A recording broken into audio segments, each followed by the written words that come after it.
is exactly right. If you love learning but struggle to fit it into your busy schedule, you'll want to check out Imprint, a visual guide to the world's most important knowledge. Imprint is a fun and interactive way to learn, internalize, and apply complex concepts to your life quickly. You'll be able to complete a chapter in 2 minutes or less. Their content features elegant visuals and spans across topics like psychology, leadership, philosophy, health, and more. You can stop forgetting what you read thanks to Imprint's visual approach, which is designed to help you commit key concepts to memory. Join the millions of users learning on Imprint. Try Imprint for free by searching Imprint in the App Store or Google Play, or visit try.imprintapp.com/thispodcast to learn more. Do you love going for walks? Or maybe you have a to-do list that keeps growing. Perhaps there's a long drive in your future? Audible is the perfect companion for all that and more. With Audible, you'll discover thousands of podcasts from popular favorites to exclusive new series, theatrical performances, comedy, and Audible originals. Their collection of audiobooks includes titles from every genre, and as an Audible member, you can choose one title a month to keep from their entire catalog. With the Audible app, you can listen anytime, anywhere. For instance, on my dog walks, I've been listening to Matrix by Lauren Groff, and I am loving it. New members can try Audible free for 30 days. Just head to audible.com/thispodcast or text this podcast to 500-500. That's audible.com/thispodcast or text this podcast to 500-500 to try Audible free for 30 days. audible.com/thispodcast. In early 1996, Les had a cough that he just couldn't shake. He didn't think much of it. It had been a hard, cold winter, and he just figured he had a touch of bronchitis. But Gayla Benefield wasn't so sure. She suggested that Les go over to see Dr. Whitehouse in Spokane. Whitehouse had already treated several people from Libby. Finally, as much to get Gayla off his back as anything, Les made an appointment, and he and Narita got into their '89 Dodge and took the 5-hour drive over to Spokane one spring day in 1996. Les was a little embarrassed about the whole thing when he got there. He told the nurse, "I don't feel sick." Alan Whitehouse put him at ease right away. He looked over Les's information and said, "So you're from Libby, eh?" "Yes."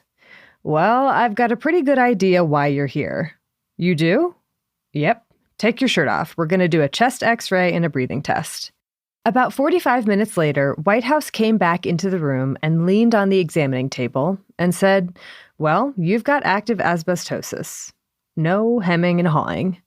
Les recalled the doctor telling him he had between 5 and 10 years to live. Les was stunned. He really didn't know what asbestosis was, but he knew he didn't feel bad enough to be dying. He hadn't worked at that mine for 35 years. How do you comprehend something like that? He took the inhaler and walked out to the front desk and said, "Send me a bill." And he and Narita got in the car and started home. And he didn't say anything at all until they had gotten almost halfway home. He pulled over to the side of the road and stopped the car and shook his head. "What's the matter?" Narita said. "By God, I believe I just got a death sentence."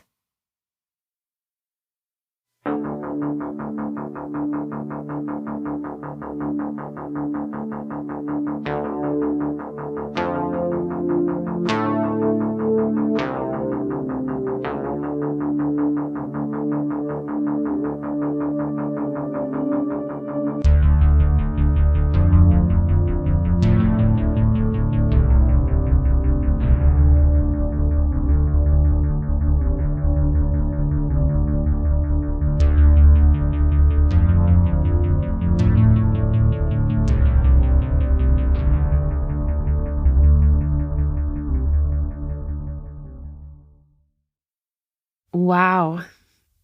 Yeah. So that really sad snippet of a story, really, just a tiny little piece, is adapted from a book called An Air That Kills by Andrew Schneider and David Macomber.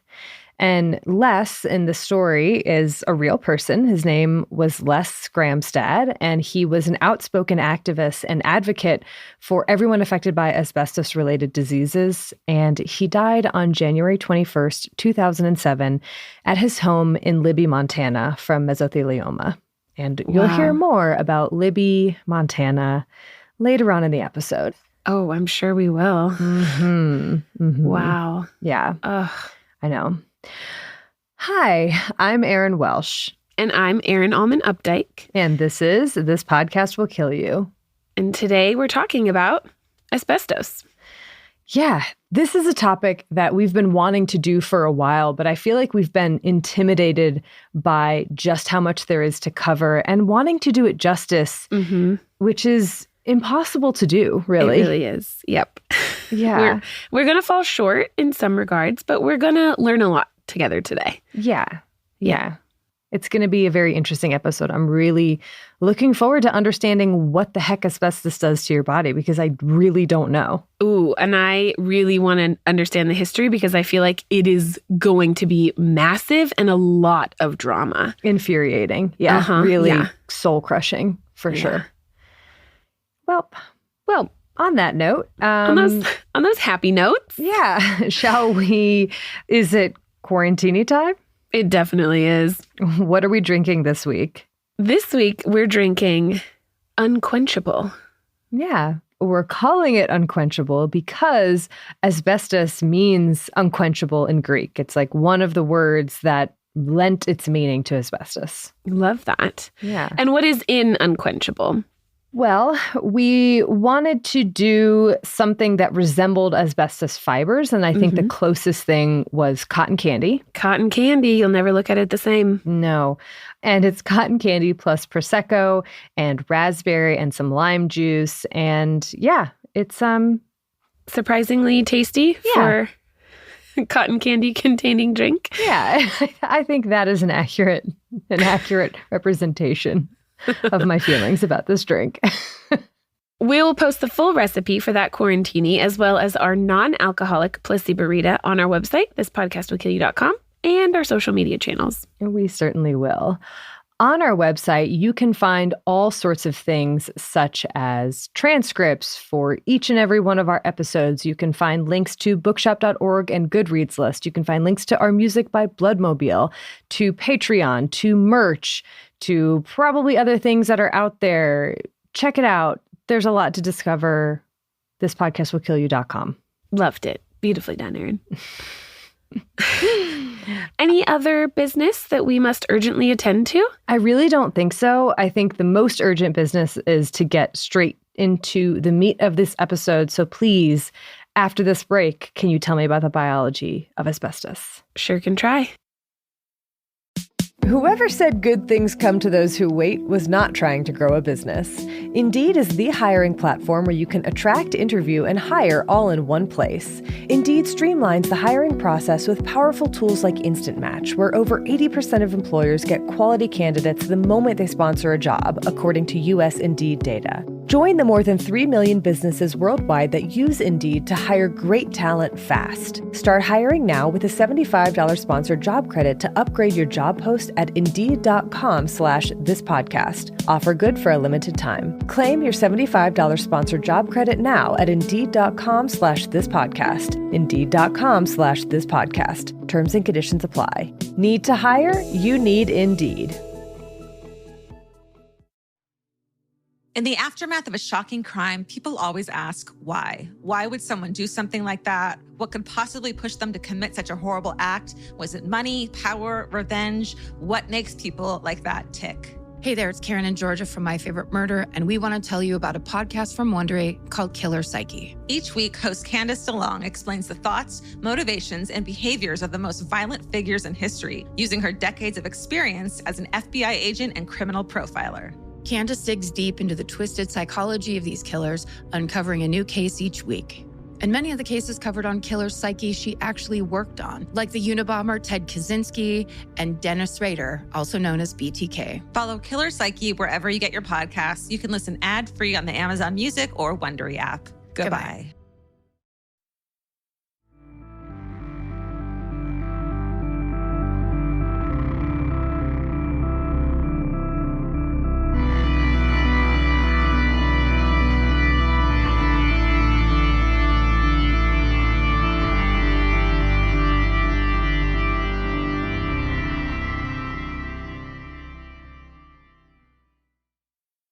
In literally the very first lines of the very first paper that I opened about asbestos, I learned things that I didn't know. So I was starting from a place of knowing absolutely nothing clearly about asbestos. Because as it turns out, asbestos is not one thing. That was news to me as well. News to me. It's an industry term. Right. So I understood asbestos from a public health perspective prior to this exclusively. And from a public health perspective, I understood asbestos as like a fibrous material that was used a lot in construction that when inhaled can cause disease. And that's not entirely wrong, but as we'll see, it's not the whole story. Right.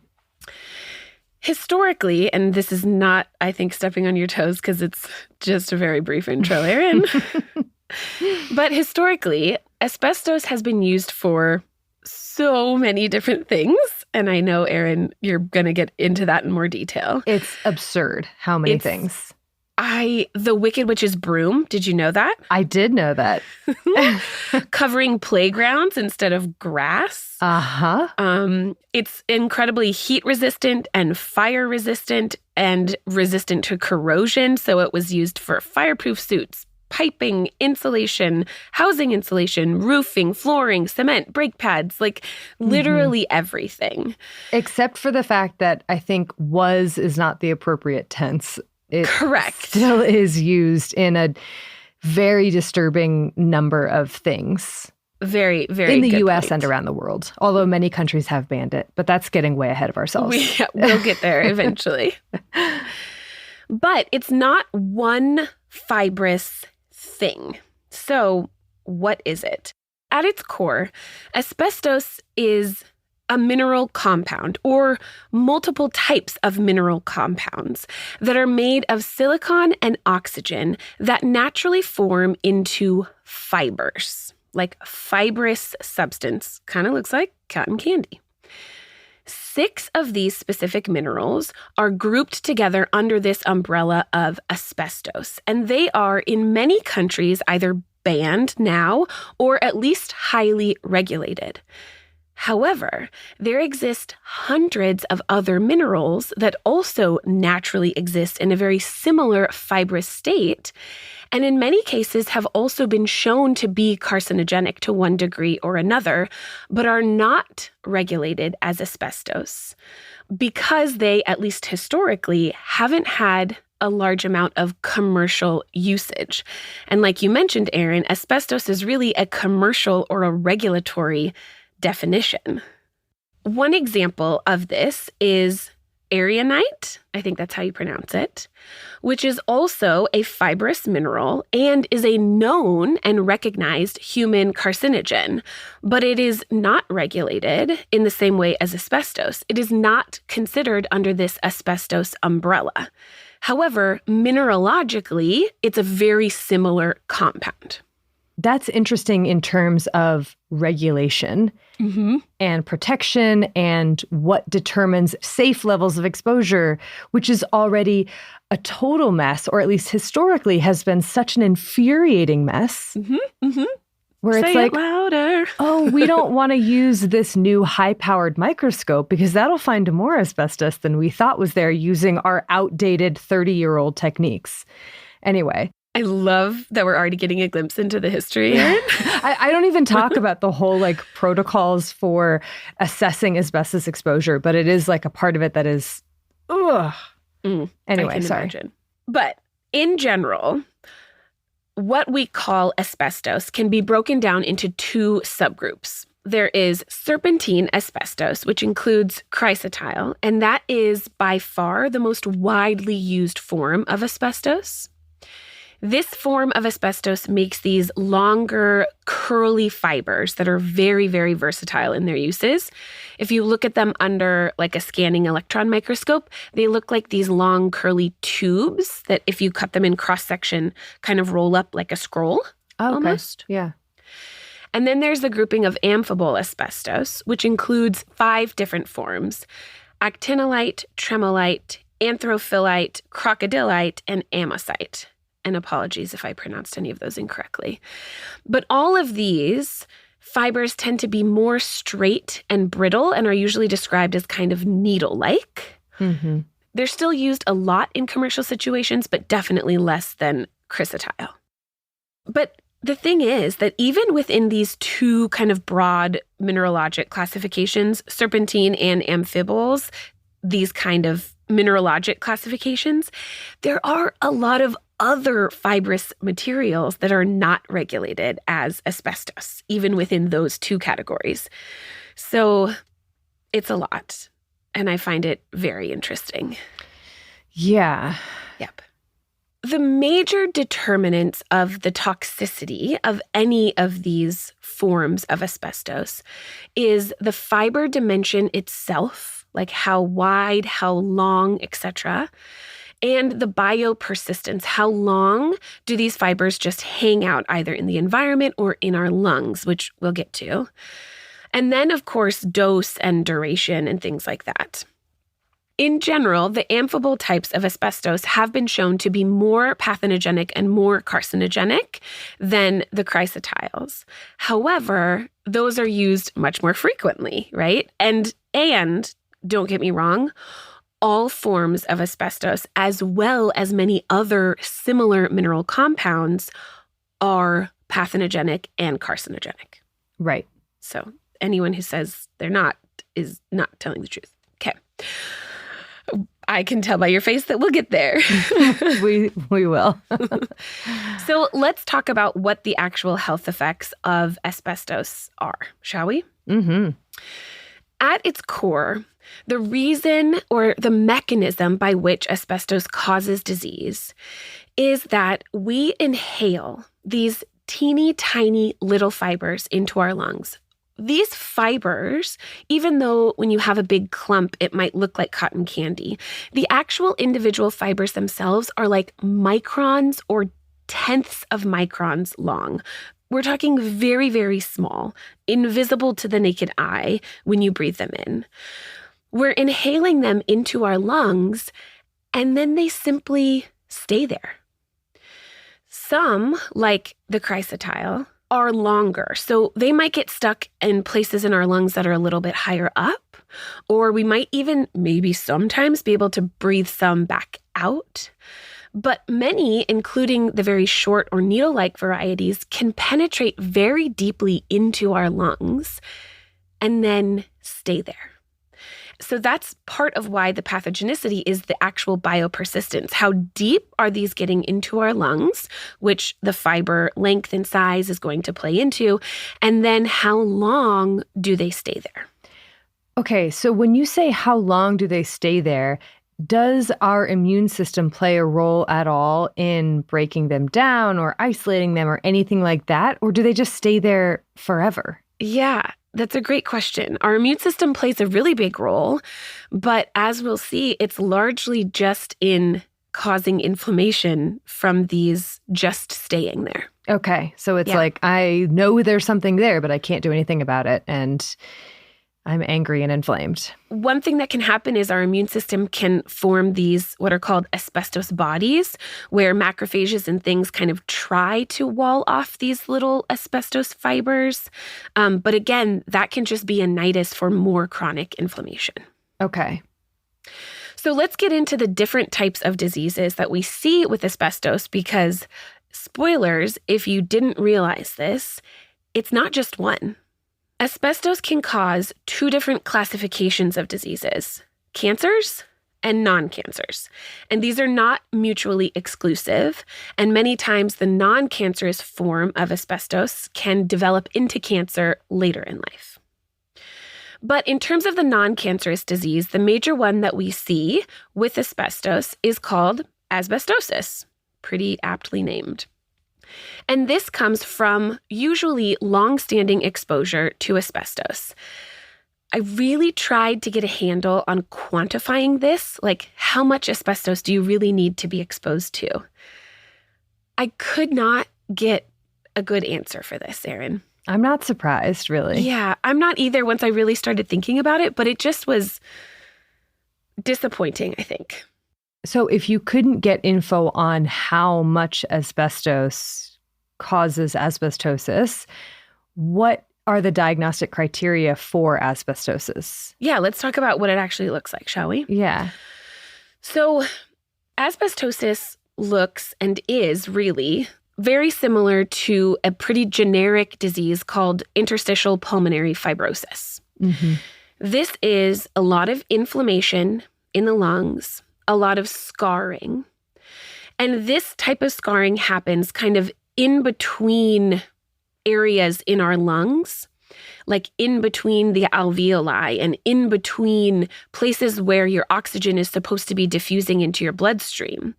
So what this results in is decreased capacity for diffusion. You can't get air to actually cross from the lungs into the bloodstream. So this is what is called a restrictive lung disease. It's the opposite of what we were talking about with bronchiolitis, which is obstructive, right? Where you can get air in, but you can't get it out. Here, your air is not getting in as well, or at least it's not diffusing the way that it is supposed to. Okay. So people have shortness of breath, often a pretty dry cough. On an X-ray or a CT scan, you can often see this pattern called honeycombing because the spaces between, little air sacs and things get thickened so you can see those scarred, inflamed areas more prominently. Gotcha. None of this is specific to asbestos or asbestosis. But, so you asked, how do you actually then make this diagnosis? It would be seeing all of these symptoms and then asking, have you ever worked around asbestos? Have you ever had any exposure to asbestos that you know of?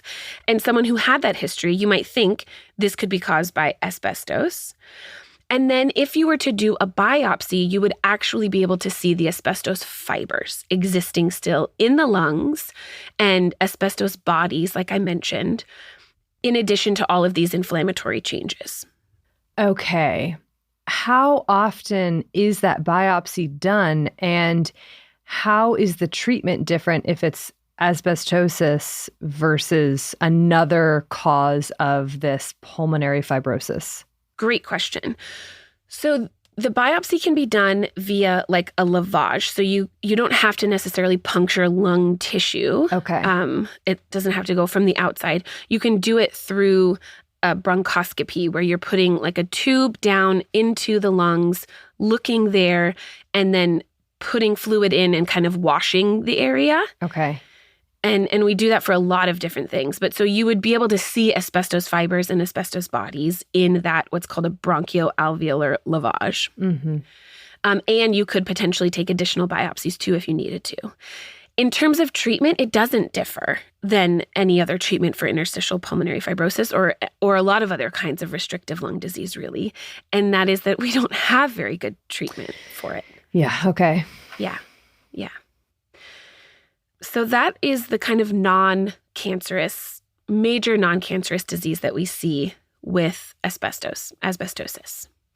But of course, asbestos is a known carcinogen being substances that are known to cause cancer. And the biggest buzzword, which you heard in our firsthand account, and most people probably associate with asbestos, is mesothelioma. Do you remember, Erin, the legal company infomercials about mesothelioma? Oh, yeah. I feel like I don't see those anymore, which is interesting. I feel like I just watch TV on subscription services, so that's maybe part of it for me. I just pay for the cheap ones where I still have ads on my on my Hulu. But yeah, the reason that this association is so strong in so many of our brains is because the vast, vast majority of all cases of mesothelioma are caused by asbestos. In fact, one of the papers that I read said that the only other generally recognized causes of mesothelioma are aerionite exposure, which, again, that's a very similar compound, but asbestos adjacent. Exactly. And that's from endemic exposure in places where that's naturally occurring. Okay. Ionizing radiation when people were exposed to very specific types of contrast, and chest injuries. Huh. So without asbestos, mesothelioma would be an incredibly rare cancer. But what actually is it? What is this? Yeah. Mesothelioma is a cancer of linings. It is a cancer of the lining of our lungs, called the pleura, or the lining of our abdomen, called the peritoneum, or in some rare cases, lining of our heart, or the lining of the testes, which is called the tunica vaginalis. So it's a cancer of the serosa. That's a word that we actually just talked about in our lupus episode. Specifically, within our serosa, there are cells in this lining that are called mesothelial cells. Mm-hmm. And so cancers are usually very boring and called after the type of cell that they come from. So that's what a mesothelioma is. The mesothelial cells in our serosa, our pleura, our peritoneum, they're what make our insides slippery and allow them to move well across each other. The serosa lines both, for example, our lungs and our chest wall, and allows your lung to move freely against the chest wall without any irritation, inflammation, etc. So that is what a mesothelioma is. It's a cancer of the lining of something, and most often our lungs. Okay. In the cases of asbestos-associated mesothelioma, tends to be the pleura? Very often it's the pleura. It certainly can be the peritoneum as well. Okay. Because while inhalation is the most common route of exposure, you can also be exposed via water, you can be exposed via soil, and so this isn't something that's limited to our lungs. Right, okay. Right. But mesothelioma is a generic term that could mean mesothelioma of the pleura of the lungs or of the peritoneum of your abdomen. Right. So it's a kind of a little bit more generic than just lungs. Yeah. So what we see with mesothelioma of the pleura of the lungs is that people are going to present with a lot of difficulty breathing, as you can imagine, a lot of chest pain, especially pain with deep inhalation or chest pain that gets worse with inhalation. And when you look at imaging, like an X-ray or a CT, you see a lot of fluid built up around the lungs. This is called a pleural effusion. If instead of being in the lungs, it's the peritoneum, the abdomen, you see similar things just in the abdomen, abdominal pain. Your abdomen is a lot more elastic than your chest wall. So you might see a lot of distension of the abdomen because of this fluid. And we call fluid in the abdomen ascites. And then depending on how bad it gets or how much tumor burden there is, you can end up with compression of things like bowels that could lead to a bowel obstruction. And because this is a cancer, this is tumor that we're talking about, but it's developing on this structure that's very thin and kind of vast, right? Like it lines the entirety of our chest wall or the entirety of our abdomen. The amount of spread and invasion that we tend to see with mesothelioma by the time someone is symptomatic and therefore diagnosed is really extensive. How does asbestos exposure lead to mesothelioma? Excellent question. That's the key question, isn't it? Yeah. As per usual, part of my answer is going to be that we don't fully know. Of course. Has to be. Has to be. But we do have kind of a lot of ideas. These are fibers that are penetrating our lungs and causing a lot of irritation. They're causing a lot of inflammation. So we know that this can lead to things like asbestosis, like we already talked about. That's just sort of inflammation and irritation. Part of this inflammation itself can put you at risk for cancers, right, of various forms. But in the case of asbestos, it also seems to have specific carcinogenic properties as well. And these are actually more varied than you might think. One thing that asbestos fibers actually seem to do is disrupt the mitotic spindles of cells, like physically break the mitotic spindles, which are necessary for the process of mitosis or cell division. So it's thought that this physical disruption can result in chromosomal damage during mitosis while our cells are trying to replicate. Okay, so it's just like putting a wrench in the whole cell replication process. That's one of the ways, yeah. Asbestos also seems to induce a lot of reactive oxygen species formation that additionally can cause further DNA damage, which can then put you at risk for cancers. We also see, in general, dysregulated cell growth because of disruption of growth factor genes. So there's a lot of kind of more specific cancer-causing genetic changes that we see after exposure to asbestos that we still don't fully understand. Gotcha. One thing that's interesting is that mesotheliomas specifically, especially in the lungs, tend to occur first on what's called the parietal surface. That's the body surface of that lining, rather than the lung surface of that lining, since again, there's like two of this linings. So it's thought that it's the asbestos fibers literally sticking out of the lung and scraping along that body wall side that's causing that repeated inflammation and those other changes that we talked about. Oh my God, that is horrible. Horrific. I know. And mesothelioma is a horrible cancer. Median survival has been and continues to be 9 to 12 months after diagnosis. Wow. But that's not all, because it never is. Because while we may associate asbestos with mesothelioma in our mind, asbestos also can cause and does cause any and every other type of lung cancer as well. Mm-hmm. This means squamous cell lung cancer, adenocarcinoma, large cell, small cell, as well as laryngeal cancer, ovarian cancer, possibly increases your risk of colorectal cancer and other cancers.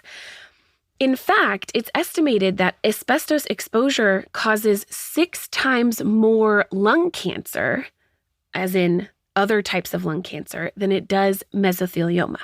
Huh.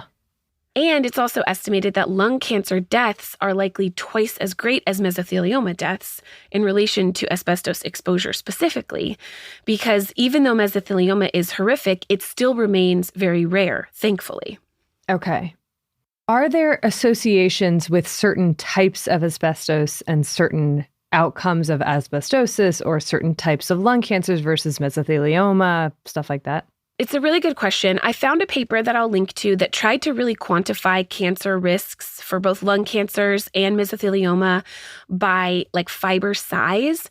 And the truth is that we just don't have enough data to actually, like, the end result of that was that no, not really. What it showed was that the chrysotile forms, which again are more common, do seem to be slightly less carcinogenic than the other like amphibole forms, but both of them are associated with significantly increased risks of mesothelioma and other lung cancers. Gotcha. Okay. Yeah. And there are a lot of different ways, aside from just fiber size, that people have tried to kind of really quantify the risk of asbestos exposure or the risks of various cancers after exposure. But there isn't an easy, clear, single answer. Like I mentioned, it depends on fiber type. It depends on the persistence and the size, but it also depends on dose, on duration, and then individual factors as well. Things like smoke or tobacco exposure at the same time or in the same person even further increases the risk of cancers because of additional damage to the lungs. And then we all have our own individual baseline cancer risk or genetic cancer risk that plays into this as well. There are papers that have numbers that exist, but they're not really great. And I don't think that they provide all that much context. Yeah. The other thing about lung cancer, and especially mesothelioma, is that the latent period is incredibly long after exposure. Why is it so long? Or is it just that we are not good at picking up one-to-one causes of cancers in other types of exposures, I guess? Does that make sense? Is this abnormally long, or do we just not know the exposure for other cancers. Right. To know the latency period. That's a really Exactly. good question. Yeah, that's a really good question. I don't have a good answer to that. So I don't know if it is abnormally long or if it's just that we know this latency period. I hadn't thought about that, actually. I don't have an answer, but it's a really good question.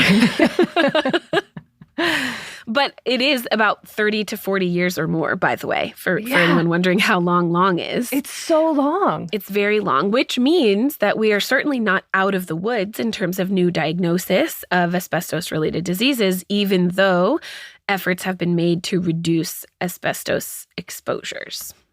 So, yeah, that's asbestos. Maybe this is a question more for current events, but are there any medications or therapies that can reduce the damage caused by or reduce the asbestos burden in people's bodies who have been exposed? Not that I was able to find or read about. Okay. Yeah, it's a bummer. How do you know if you've been exposed to asbestos? If you don't know, right? Like, are there tests that can show before you develop asbestosis or before you develop one of these lung cancers and do a biopsy? Are there screenings that can say, yes, you have asbestos in your lungs? And, or is it just that you're seeking answers to a health problem that you've observed? All of us have been exposed to asbestos. All of us likely have asbestos in our lungs, like to one degree or another. Because asbestos is and has been so common, there are not screening protocols that are universal. Some countries have some screening guidelines in place for specific occupations and things like that if you've had very high levels of exposure to asbestos because of your occupational exposure. But none of that has been very well studied, and so it's not very well kind of fleshed out. There's a lot of interest in this, especially because in recent years, we do have guidelines for general lung cancer screening as it relates to tobacco smoking. So we know that screening for lung cancer in people who have a history of a long-term smoke exposure can reduce mortality because we can catch cancers earlier, right? Yeah. That's the point of screening. That data doesn't exist yet for asbestos. Could it in the future? Maybe, but it doesn't right now. Okay. Yeah. Okay, so we may not have good numbers on how many asbestos fibers of this type or that type will cause cancer or asbestosis or whatever. But I feel like for a really long time, it was like, oh, you have to be an employee at an asbestos mine for 35 years in order to get any one of these things. And that's the only time that you're really at risk. But that is not the case. It's definitely not the case. Like I said, there's going to be a lot of individual variation in this. But because we have all been exposed to asbestos, and some people to greater degree than others, in theory, any exposure to asbestos can put you at risk for mesothelioma and other cancers. Some papers tried to put an estimate not necessarily on exposure, but just on the amount of asbestos, say, remaining in your lungs and the increased risk of cancer.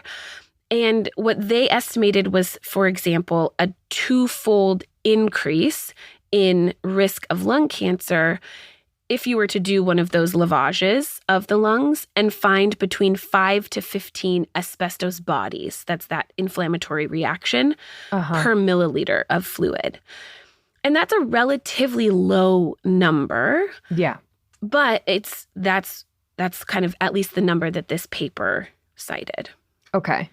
Yeah, it's just hard to get a real sense of it. Yeah. Yes. And it is going to vary so much person to person because not everyone who has worked even in, say, asbestos mines or worked with asbestos for their entire life is going to develop cancer. And then there are people who have been exposed maybe to just asbestos that was in their home that they didn't even know about, and then end up with mesothelioma or lung cancer as a result of it. Yeah.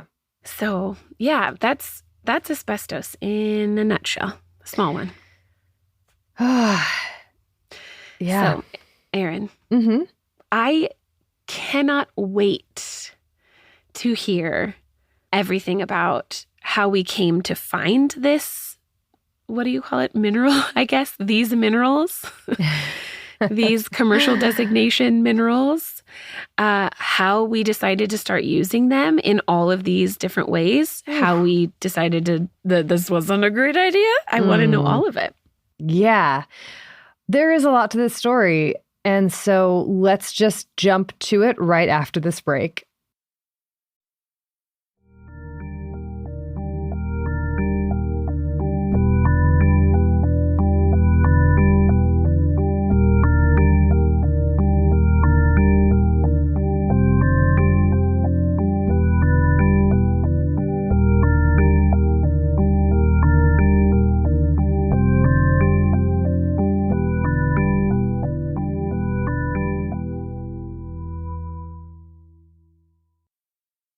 Like I said, the history of asbestos is unsurprisingly huge. It spans thousands of years, encompasses the entire globe. Whole books have been written about the legal aspects of asbestos litigation or moments in asbestos history, not to mention the health effects of asbestos and how we learned about them. So having to distill this entire history down into like an hour and a half, hour, whatever podcast, it's a little daunting because I know that I won't be able to do this entire story justice. And justice is certainly deserved, especially for those who have suffered and continue to suffer from the corporate negligence that makes up a horrifyingly large portion of the history of asbestos.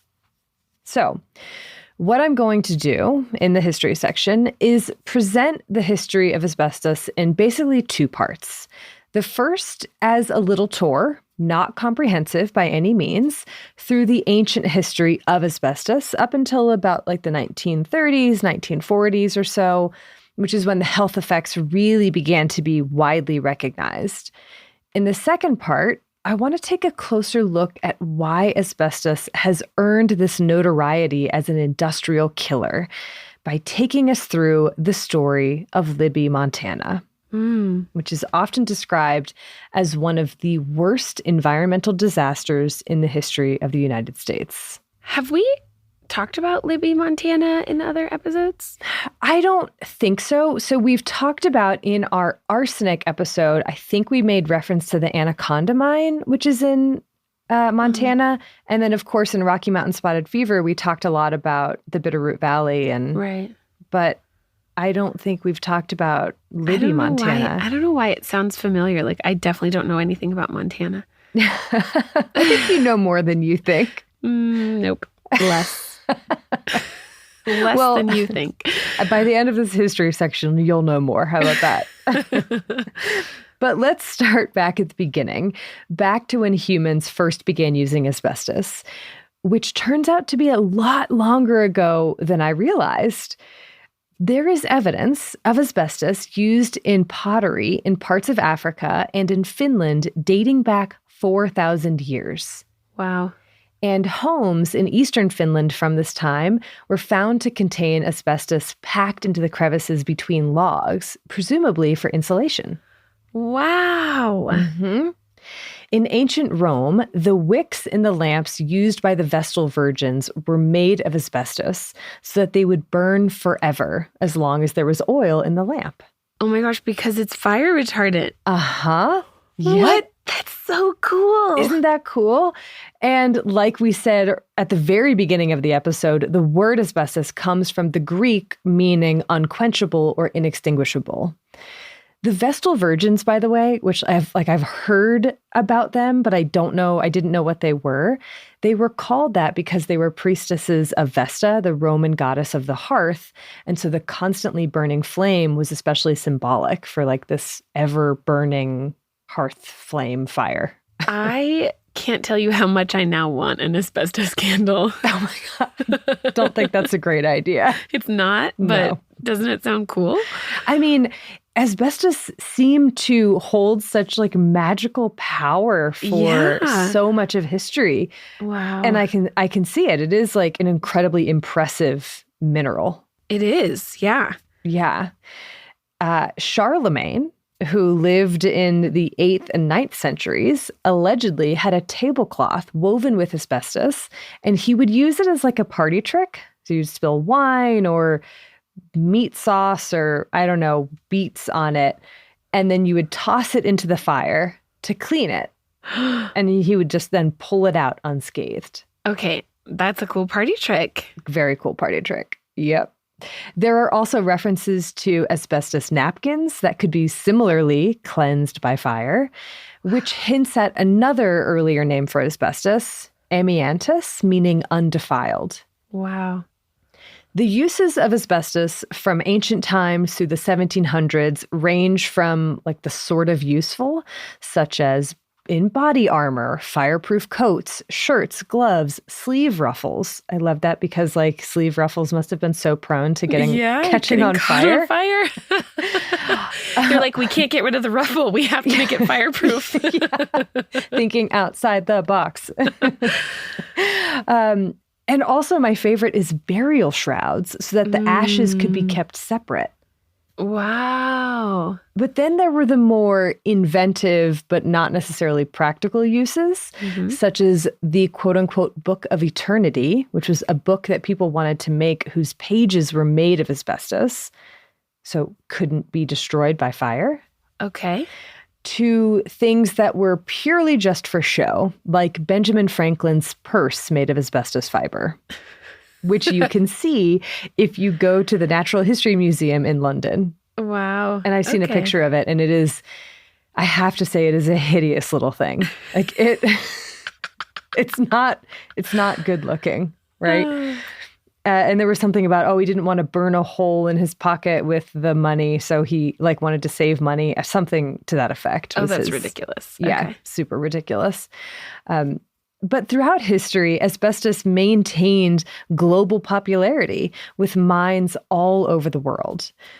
Despite this global popularity and the existence of mines everywhere, there seems to have been a bit of confusion over where asbestos came from. And somehow, people either forgot that it came from rocks, or the alternative explanation was just too good. It was just too magical and too fun, which was that asbestos grew as hair on fire-resistant salamanders. Like in Frozen 2.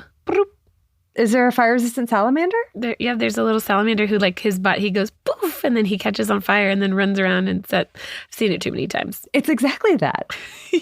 So, like, that's amazing because I had no idea, but apparently salamanders had this reputation for being fireproof.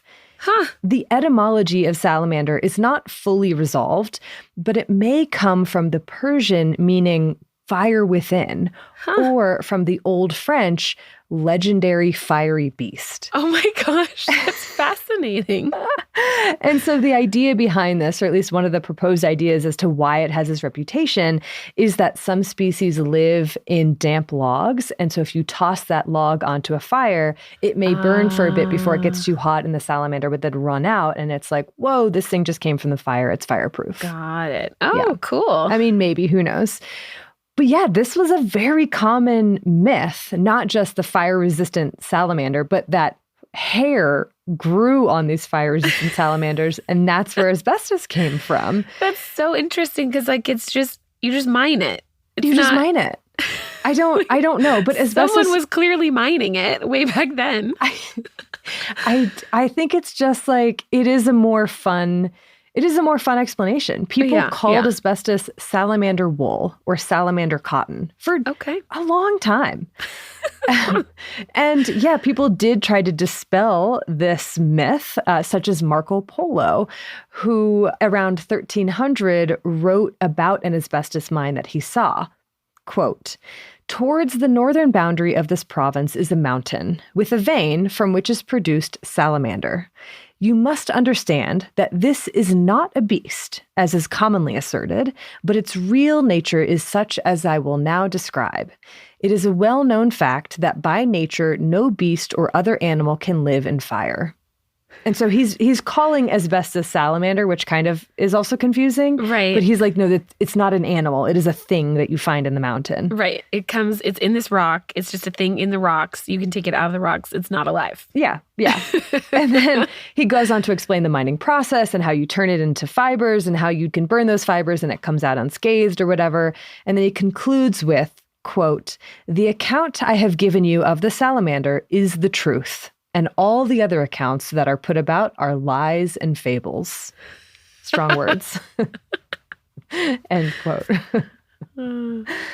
But even after this, even after these strong words by Marco Polo, the nature of asbestos remained a mystery until about the 1600s. And the salamander imagery was linked with asbestos for quite some time.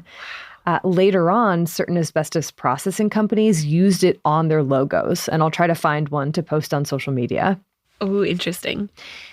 Anyway, the 1700s and the 1800s really saw a huge increase in the popularity of asbestos.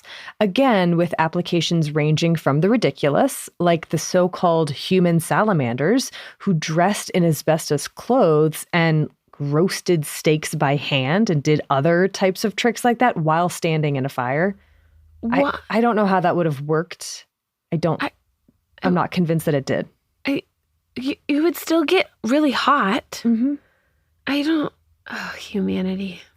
Well, things that people were writing about in the 1700s. Yeah. Don't believe everything you read. Mm-hmm. Mm-hmm. Period. Especially from the 1700s. Just kidding.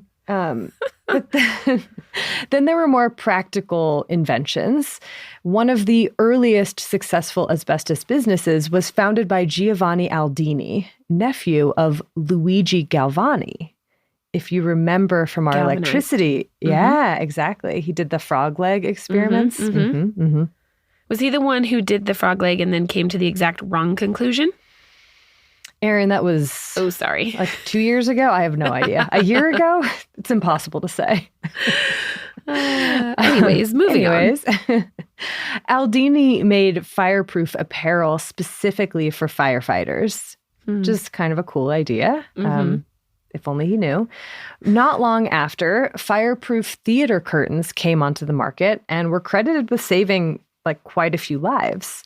But asbestos really started its upward climb in the Industrial Revolution, used in steam engines, in roofing material, combined with cement to make fireproof ships and electrical panels, in vinyl asbestos tile, brake linings, insulating material. The possibilities seemed truly endless. And most scholars point towards the 1860s and the 1870s as the beginning of the modern asbestos industry. As more and more products began to include asbestos and as demand for those products grew, asbestos mines and processing facilities kept popping up to provide all the asbestos the world market wanted. People loved asbestos. The 1939 World's Fair featured a booth just overflowing, it had asbestos everywhere, actual asbestos, and a giant asbestos man. It seemed like a magical substance. There was no end to how it could be used. And over the first half of the 1900s or so, it found its way not just in construction or insulating materials like asphalt, paint, plastics, plasters, clays, fireproofing materials, clutch facings. It was especially important during World War I and World War II, but it also began to make an appearance more and more in everyday life, to the everyday consumer. Let me just list a few of these items here. Oh, dear. As a filtering agent for wine, beer, gin, pharmaceutical products, asbestos was even used as a cigarette filter during the 1950s. I read that one and I went, ooh, ooh. Yeah, in the 1950s, which we already knew. Yeah. That it was no good. Gas mask filters, sewing threads, surgical dressings, blankets, mail bags, ironing boards, toasters, play sand, fake snow, toothpaste, baby powders. All in all, around 3,000 to 4,000 commercial products. So you mentioned the Wicked Witch of the West's broom. It wasn't just the Wicked Witch's broom. Oh, dear. It was also the fake snow used in the movie, likely asbestos. Whoa. And the use of asbestos in The Wizard of Oz, that was hardly a one-off. Mm-hmm. Next time you watch It's a Wonderful Life, or actually many Christmas movies from that era, keep in mind that the fake snow swirling around everyone on set was often a form of asbestos. That is, I have to say, it's just so interesting that something, and I think this goes back to the fact that like asbestos is not one thing, right? Mm-hmm. But that something with one name can be so many different things. Yeah.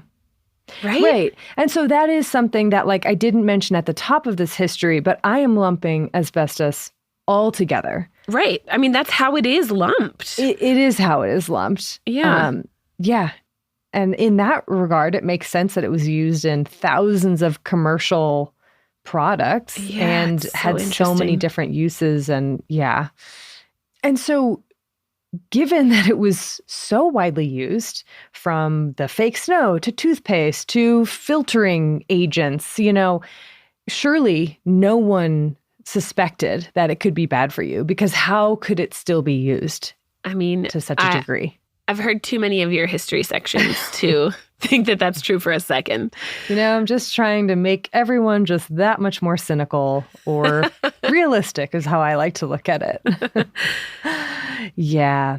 No. So all of these products, or at least many of these products, were produced up through the today still, but I mean like the heyday was probably the 1940s, 1950s, somewhere around there.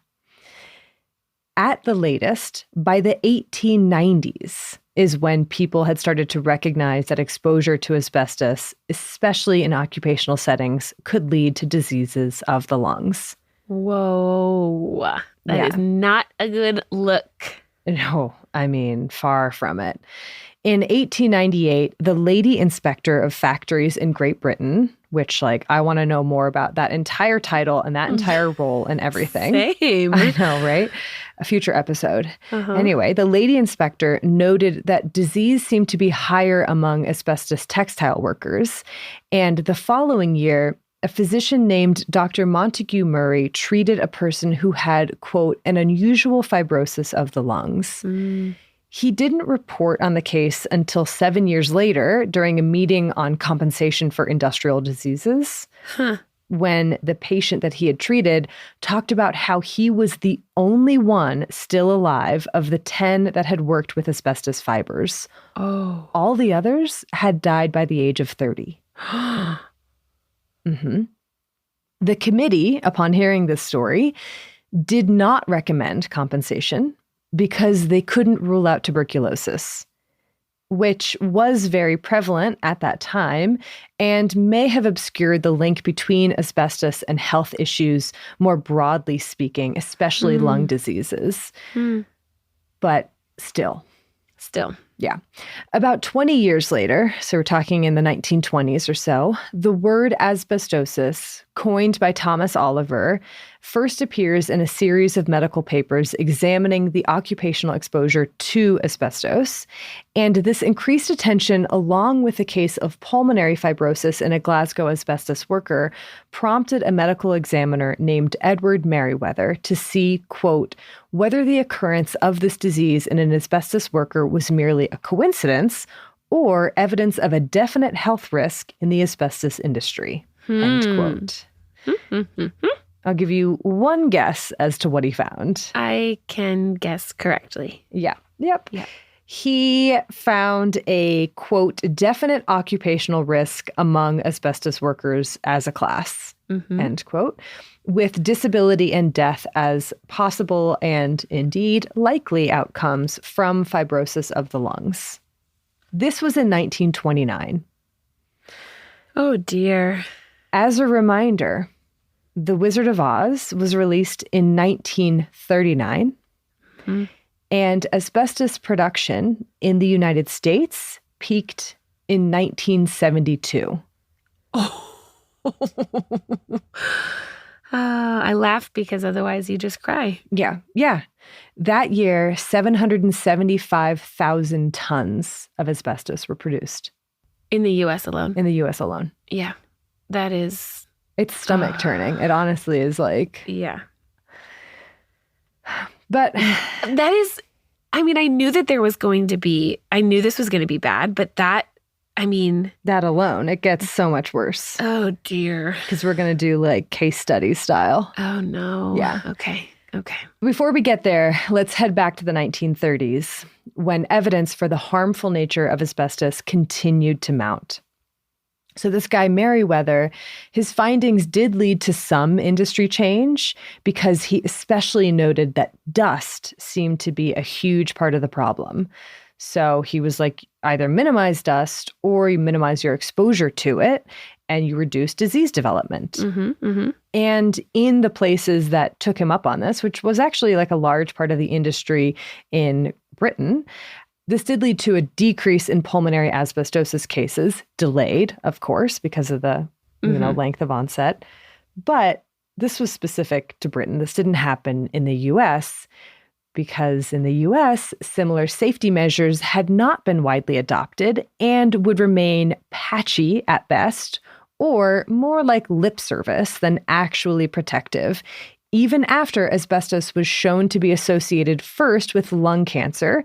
So it was suspected to be associated with lung cancer in the 1930s and 1940s, and then shown definitively in the mid-1950s. And then that strong link with mesothelioma was shown in the 1960s. I'm not going to have any words for a lot of this because it's just so United States.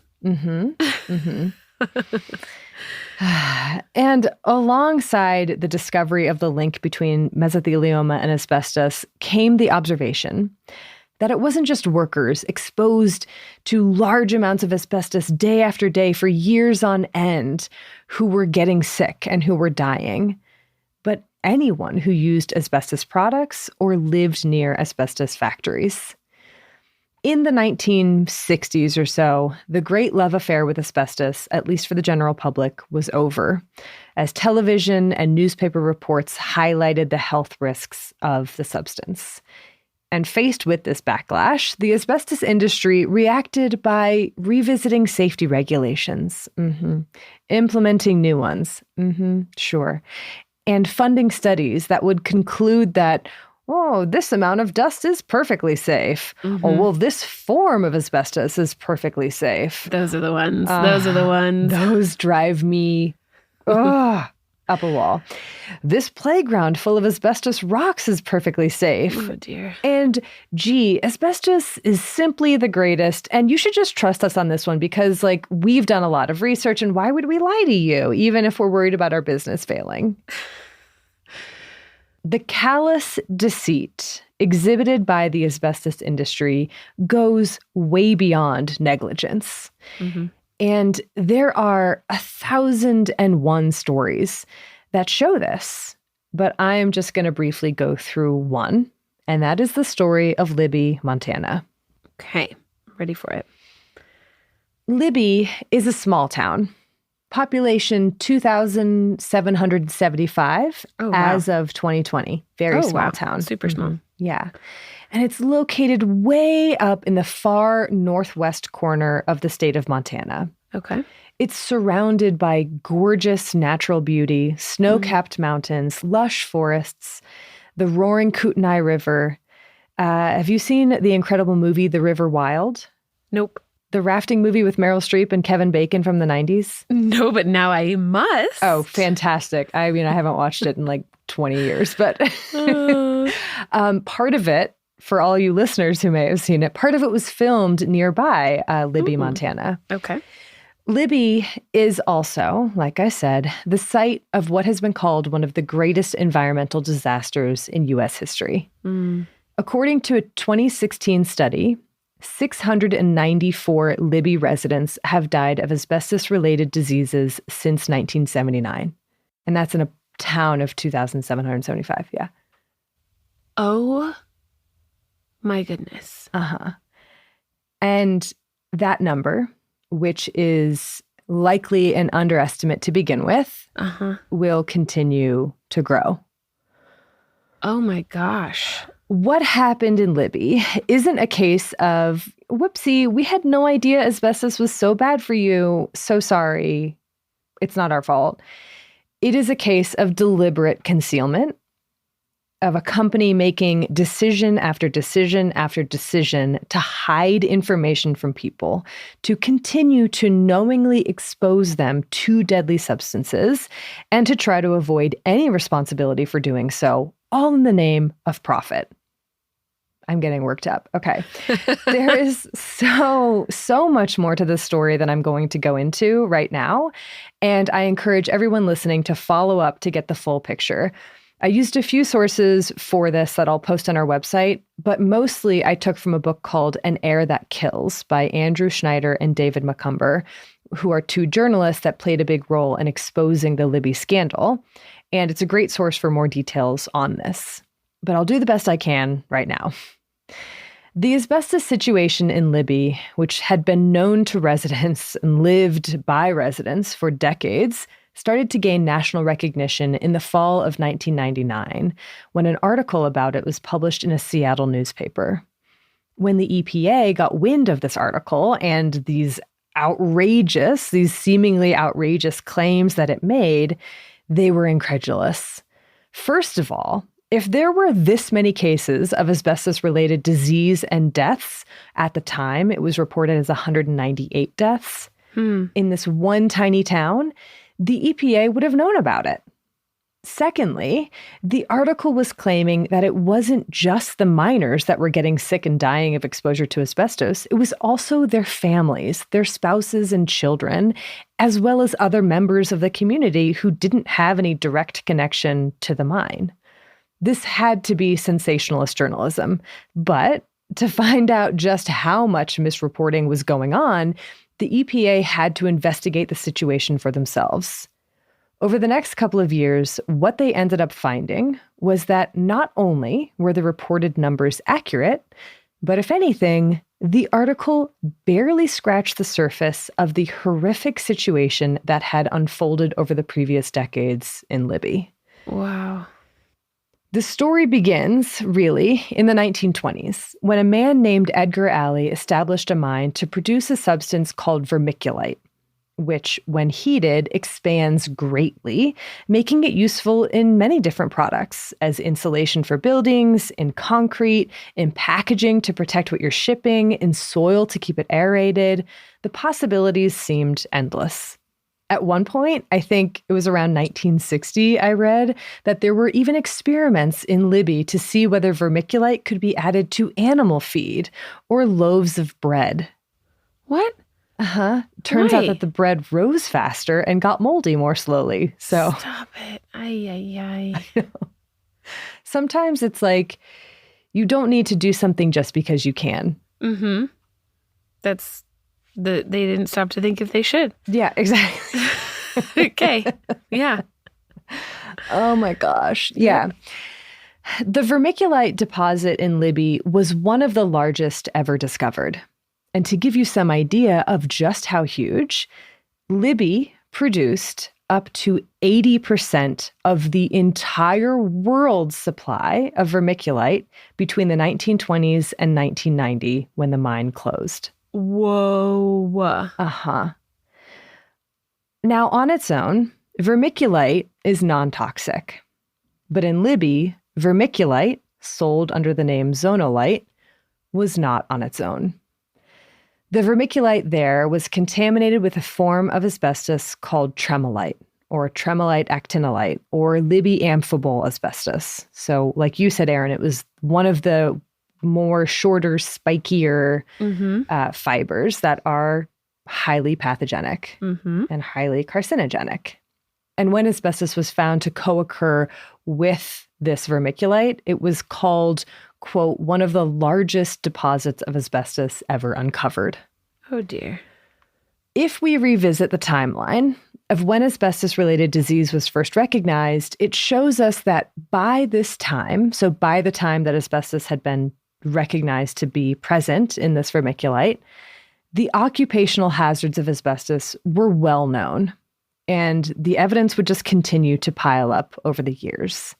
And the asbestos industry was more than ready to deal with these findings by trying to keep anyone from knowing about them, of course.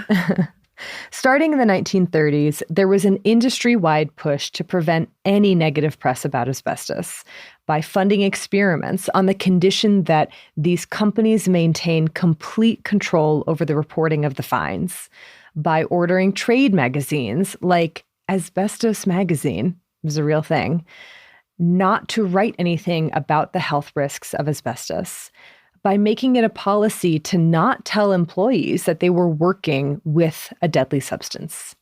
For instance, the president of Johns Manville, which was a major player in asbestos products, said that managers at another asbestos company were, quote, a bunch of fools for notifying employees who had asbestosis, end quote. And when one of those managers replied, quote, do you mean to tell me you would let them work until they drop dead? End quote. The president of Johns Manville allegedly said, quote, yes, we'd save a lot of money that way. End quote. It's like cartoonish how Villainous. How evil these people were. I really just have it was such a hard time relating. Like how do you do that? How do people do that? Are you a human? Right. You have no moral compass whatsoever. I mean, wow. Any mention of the word cancer was dropped from any official documentation, and even providing respirators or protective clothing to employees working with the stuff was a huge no-no because it suggested that, hey, you should protect yourself against this stuff. This dust could be dangerous, and they didn't want to make any suggestion to that effect. And there was no question whatsoever that the dust was dangerous, especially in Libby. A state inspection of the Libby mine in 1956, when it was still the Zonolite Company, showed that the asbestos content in the dust at the mine and mill ranged from 8% to 12%, which is huge. Like 8 to 12% of the air of the dust had. And it was a very incredibly dusty place. Yeah, 8 to 12% was asbestos. Whoa. The inspector recommended, of course, that improvements be made to reduce the overall dust levels as well as exposure to the dust by changing stuff like the ventilating systems and providing PPE. And he concluded his report warning that the disease would likely occur in employees who had continued exposure. Pretty clear message, right? Mm-hmm. Yeah. Do this or your employees will get sick and die. But when he came back a couple of years later, nothing had been done. And when he came back a couple of years later after that, having made again those same recommendations, things still hadn't changed. If anything, the concentration of asbestos in the dust was even higher. How could the company simply ignore these reports if they're being done by a state inspector? Because there's absolutely no enforcement policies. Welcome to America. Yep. Not only that, there was an agreement between the mine and the state of Montana. The inspectors were only allowed to access the site to perform these inspections on the condition that the reports be kept confidential to mine management only. Not only did Zonolite know about the dangerous levels of dust in the mine, they also had proof that they themselves gathered that asbestos exposure was actually causing disease in mine employees. In the late 1950s, mine management had X-ray screenings done of the entire workforce, And the resulting report by doctors showed that 82 workers out of the 130 screened had signs of lung disease. Not one of them was informed. I'm sorry. Okay. Mm-hmm. Okay. Mm-hmm. Mm-hmm. I'm going to go into work. I'm going to get an x-ray. Why? I don't know. They're not going to tell me. No one's going to tell me the answer. But turns out all of you have asbestosis.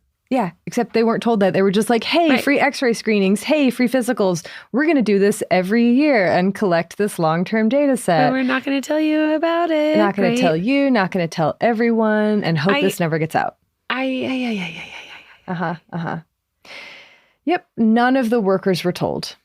And nor were they told when the company W.R. Grace purchased Zonalite in 1963 and took over mining operations.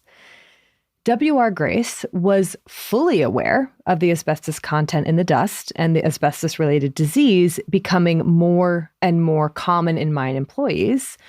But like Zonalite, they choose to do nothing or worse than nothing. What could be worse than nothing? I'll tell you. When Grace's corporate safety chief, Peter Kostick, was informed of these x-ray reports that had been done, he suggested that those with the most severe disease be reassigned to less dusty, less dirty jobs. Quote, if we minimize their exposure to dust, chances are we may be able to keep them on the job until they retire, thus precluding the high cost of total disability. Yep. Plus, also, let's bring in a whole bunch of new people who have had less exposure and expose them to the high levels of dust. Let's not do anything about the dust. It's like, let's calculate how we can maximize disease and death in these people, but also use them until the end of their lives. Like parasites. Yeah. Yep. Eventually, some PPE was offered, but it was more lip service than anything, since it got incredibly clogged with dust basically right away, and people just wore them around their necks. Mm-hmm. And it was just like, I can't breathe in it. Like, I have to clean it all the time, and I'm getting it. Yeah. It's hard to imagine how this could get even worse or more evil, but it does. And I'm sorry that I keep saying this, but it just happens. Because W.R. Grace also had evidence that asbestos dust from the mine found its way into the town itself, detectable, quote, in downtown Libby on many dry days, end quote, according to an internal memo. How much dust are we talking? In 1969, quote, 24,000 pounds of dust a day were expelled from the large stack on the dry mill. The dust was about 20% asbestos and had tested as high as 40%, end quote. And the production of asbestos would continue to increase in later years, doubling even at some points. The asbestos contamination in homes, in laundry hung out to dry, in soil, and some of the most contaminated places were the Little League fields and playgrounds where vermiculite tainted with asbestos was spread intentionally. There are pictures of huge piles of dust and children playing in them. It is heartbreaking and horrifying. It was on the clothes of miners who came home from work, not told that they were coated in a deadly substance as they hugged their children and spouse. Entire families in Libby developed asbestos-related disease from this constant exposure, and W.R. Grace continued to secretly monitor lung disease in their workers, with a confidential report in 1969 concluding that, quote, although 17% of our 1 to 5 year service group have or are suspect of lung disease, there's a marked rise, 45%, beginning with the 11th year of service, climbing to 92% in the 21 to 25 years service group. That report ended with this ridiculous understatement. Quote, this suggests that chances of getting lung disease increase as years of exposure increase. End quote. It's more like a guarantee than it is suggestive of a relationship. Like, what? Okay. Where was the U.S. government in all of this. Mm-hmm. That's too big of a story for me to even go into, but not doing Anything to protect employees, only to protect and bending to the will of industry. OSHA, the Occupational Safety and Health Administration, was created in 1971, in large part due to occupational exposure to asbestos and the incredible work done by asbestos researcher Irving Selikoff.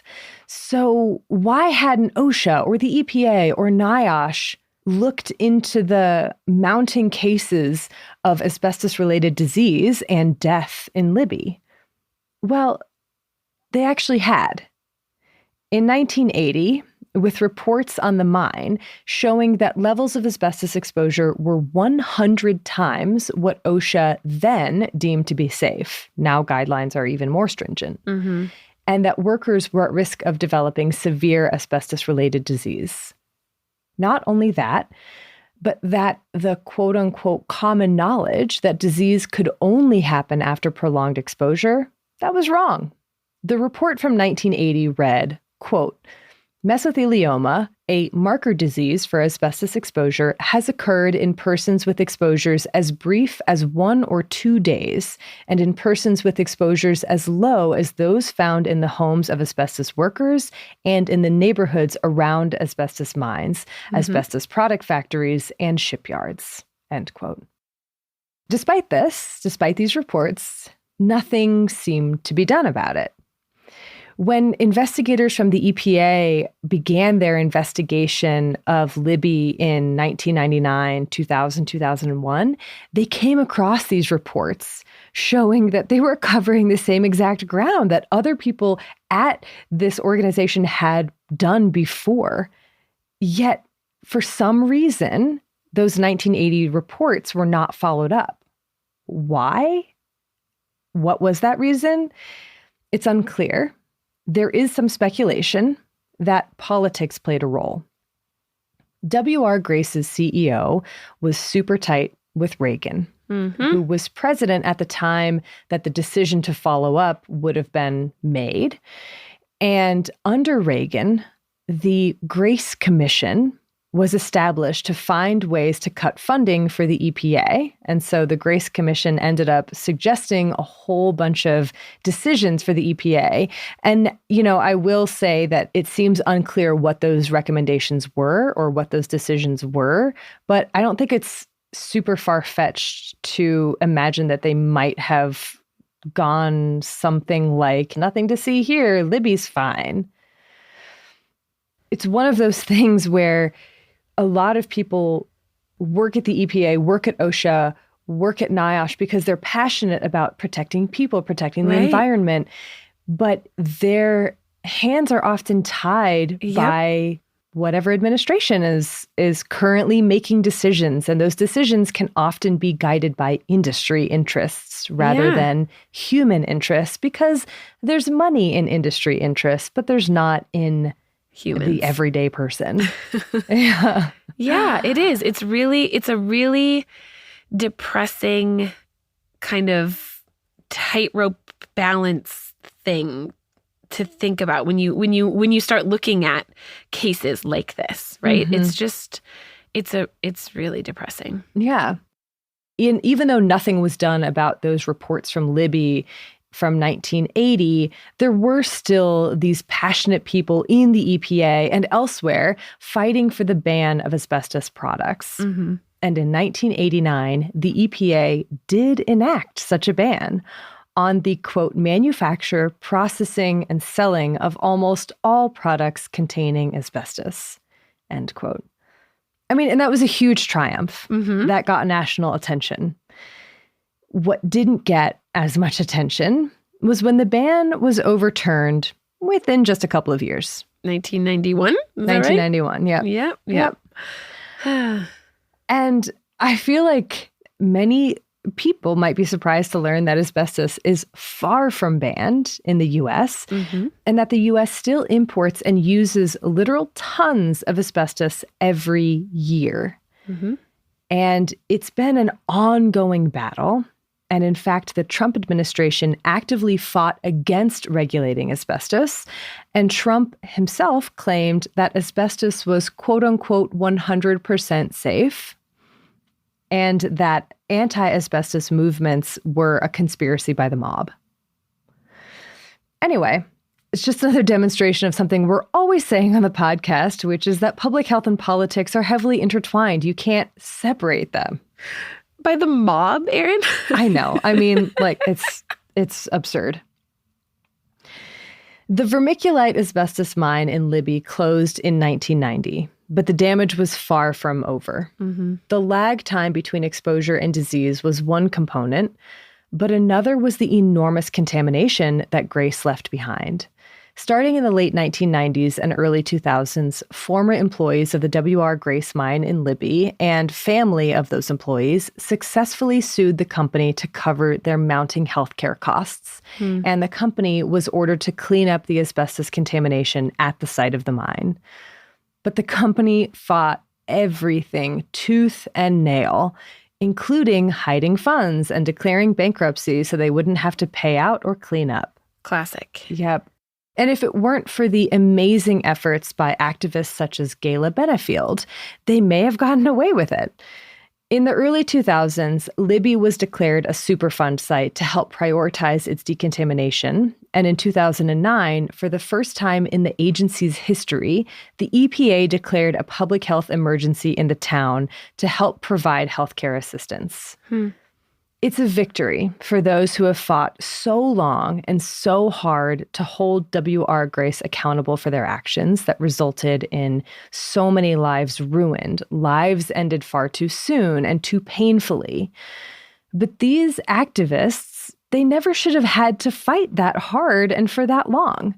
W.R. Grace knew what they were doing, and they knew the harm that it would cause, and they sacrificed the people of Libby, Montana anyway, in the name of corporate profits. Unfortunately, the story of Libby, Montana is still unfolding as the diagnoses and deaths continue. And it's not limited to that small corner of the state. Asbestos-contaminated vermiculite from Libby was shipped around the world without a warning label, because as they acknowledged, a warning label would lead to substantial sales losses, so we better not. It was shipped to at least 750 locations in North America and to countries such as Japan, Australia, New Zealand, England, Ireland, France, Germany, Venezuela, Saudi Arabia. Asbestos-containing zonolite was used in insulation for millions of homes in the U.S., and in the 1970s, fireproofing using asbestos and vermiculite was sprayed on tons of buildings and skyscrapers, including the World Trade Center. There's an ad from 1981 for asbestos fireproofing showing the Twin Towers with the line, quote, "When life depends on it, you use asbestos." End quote. I saw in one of the papers that I read, they were mentioning detecting like how high the levels got of asbestos in the air in New York after the collapse of the World Trade Center. Yeah. One EPA chemist who tested the dust after the World Trade Center found that, quote, "The concentrations of asbestos in settled dusts inside homes in Libby is comparable to the settled dusts inside the buildings in Lower Manhattan." But the message was, let's get Wall Street back up and running. Come on back. We got to do this. Once again, profit, corporate profit is more important than human lives and health. There is no telling how many people around the world have gotten sick or have died from exposure to Libby asbestos. And W.R. Grace is certainly not alone in putting profits before the health of their employees. Not in terms of asbestos or tons of other toxic substances. And this could be an entire podcast where we talk about corporate negligence and how so many companies don't care about their workers and continually expose them to things. And you could just do a whole series on asbestos because there are so many more stories out there. But the story of Libby and of asbestos overall is still unfolding. It's still happening as we speak. And so now I'll hand it over to you, Erin, to bring us up to speed a bit on the current asbestos situation, which is, I know, a tall order. Yeah, I will try my best. right after this break.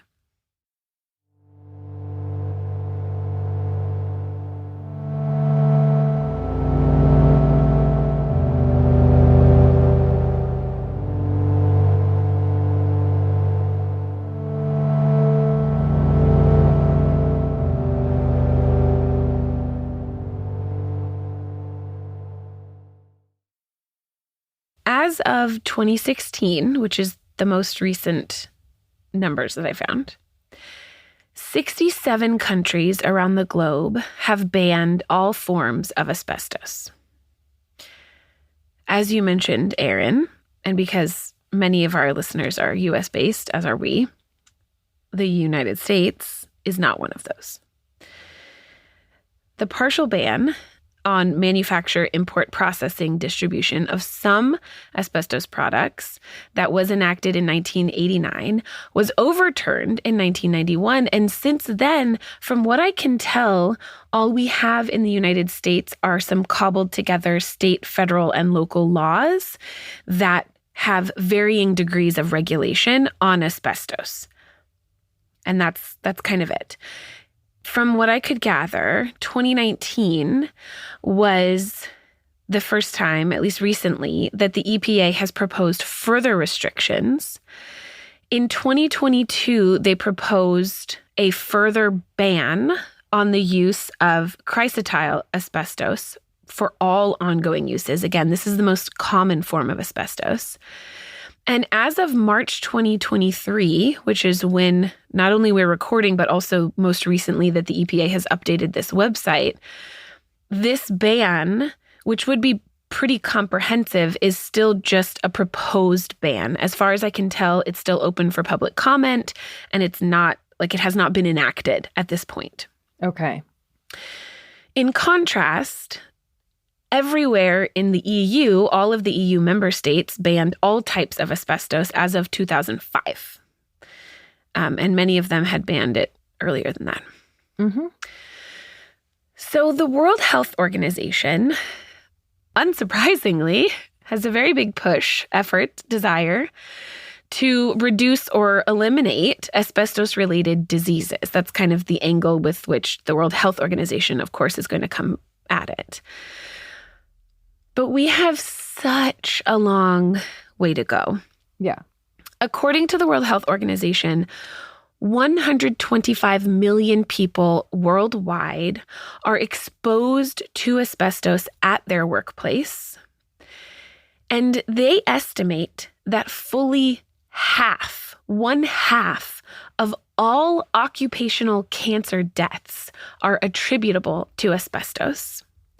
And on top of that, several thousand deaths annually are attributable to household asbestos exposure. That's a lot. Yep. Most estimates that I saw from as recently as 2014 and 2016 are that we still consume between 1.3 and 2 million tons of asbestos around the world every year. And for comparison, at the peak in I think it was the 1970s of overall global consumption, our peak was about 5 million tons annually. Oh my God. So it's like barely dropped. Right? That's at one hand I was like, well, it's dropped, but not that much. Like 1.3 to 5, like, gosh, I would have hoped it'd be better than that. I mean, yeah, but as long as someone is making money off of producing asbestos, it's... Mm-hmm. I know.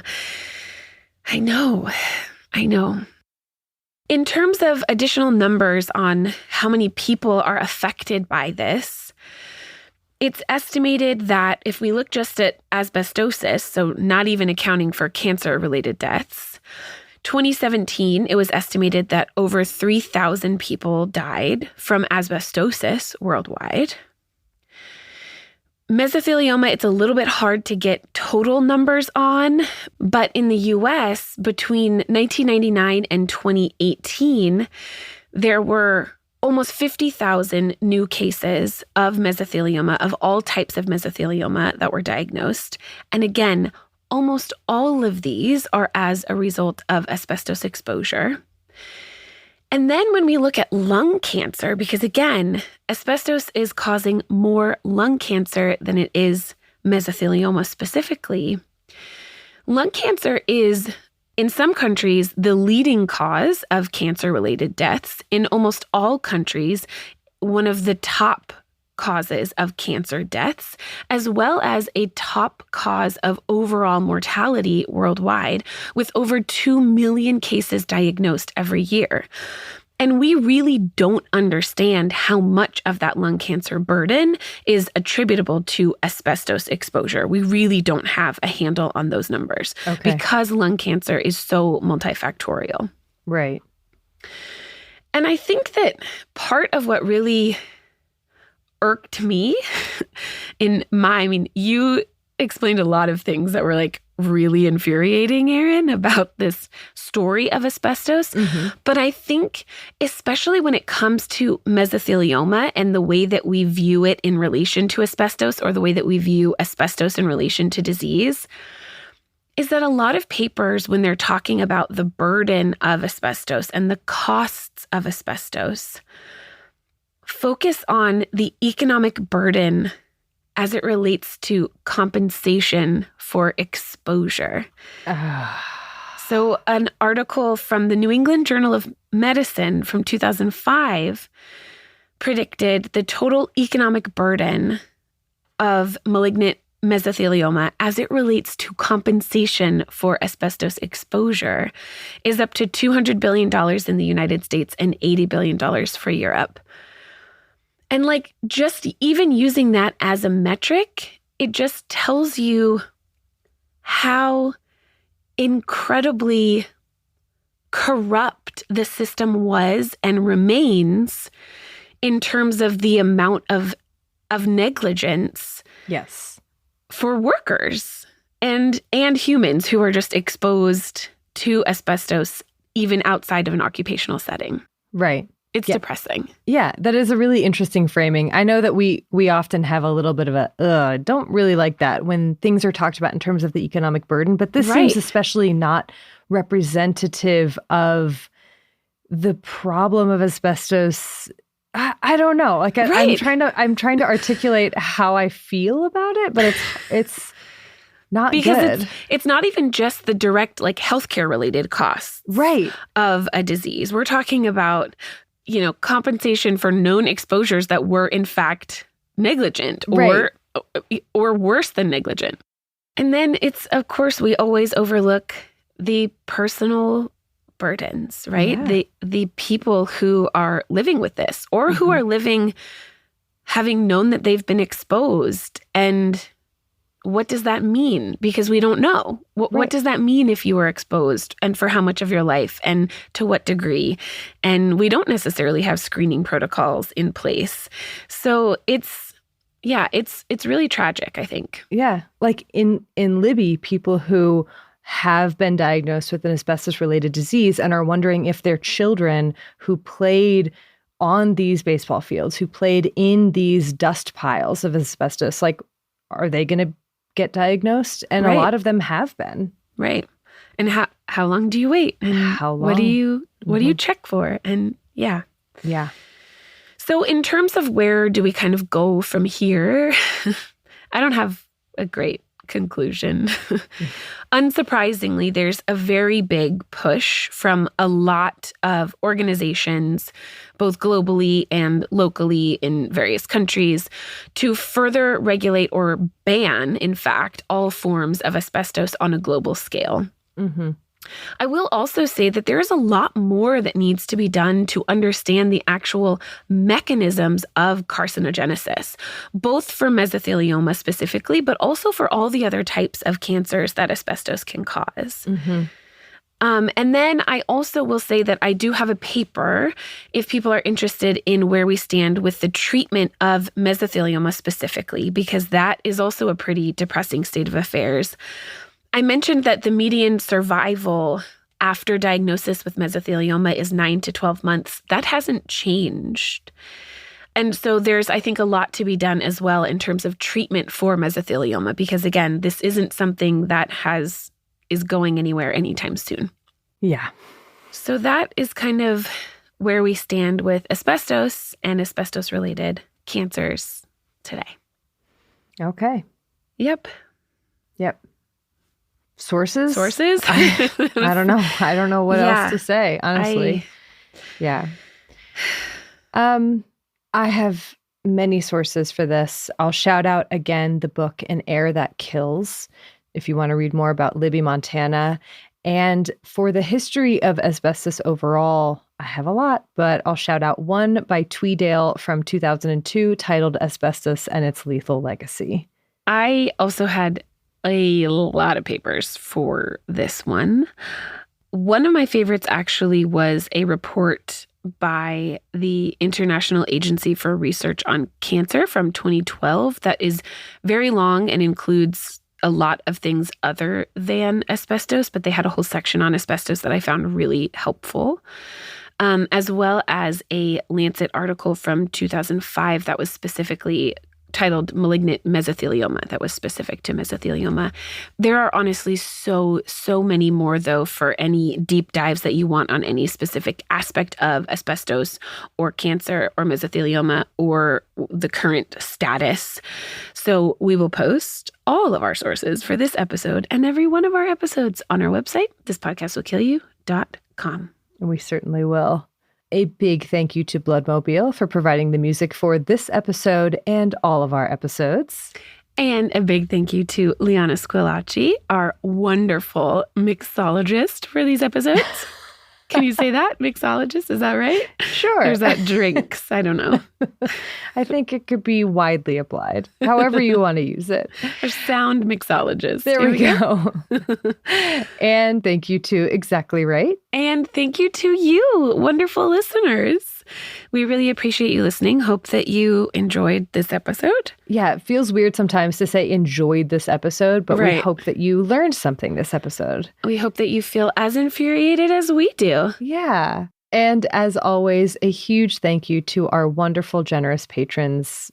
Seriously, you are amazing. Thank you. We love you. We love you.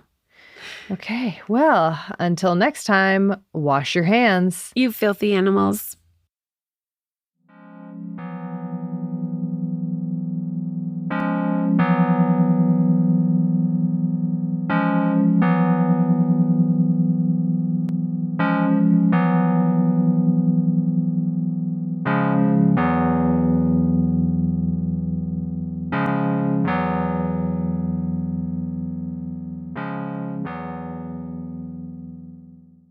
Listen, follow, leave us a review on Amazon Music, Apple Podcasts, or wherever you get your podcasts. Hey, Prime members, did you know you can listen to This Podcast Will Kill You early and ad-free on Amazon Music? Download the Amazon Music app today. You can support This Podcast Will Kill You by filling out a survey at Wondery.com/survey.